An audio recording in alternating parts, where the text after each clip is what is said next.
Chicken stew খেতে আমার বাড়ির প্রত্যেকেই ভালোবাসে, তাই আজ ঝটপট বানিয়ে ফেললাম চিকেন স্টু। কিছুটা চিকেন নিয়ে নিয়েছিলাম আর সবজি কেটে নিয়েছি।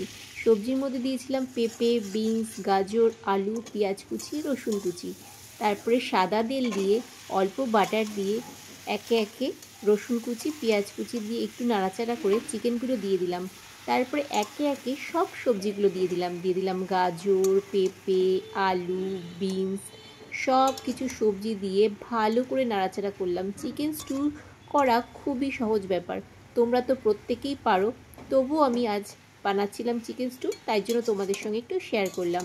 এখানে দিয়ে দিলাম নুন আর কিছুটা বেশি করে গোলমরিচ, একটু ঝাল ঝাল হলে বেশ ভালো লাগে। নাড়াচাড়া করে বেশ পরিমাণ মতো দিয়ে দিলাম জল। এটা থালা দিয়ে একটা ঢেকে দিলাম, একটু সেদ্ধ হতে দিলাম। কিছুক্ষণ পর এটা সেদ্ধ হয়ে গেছে। একটা ডিম ফাটিয়ে দিয়ে দিলাম। আবারও একটু নাড়াচাড়া করে আমি এর মধ্যে দিয়ে দিলাম আরও কিছুটা পরিমাণে বাটার। আমার রেডি হয়ে গেল চিকেন স্টু। তোমরা সবাই ঝটপট চলে এসো।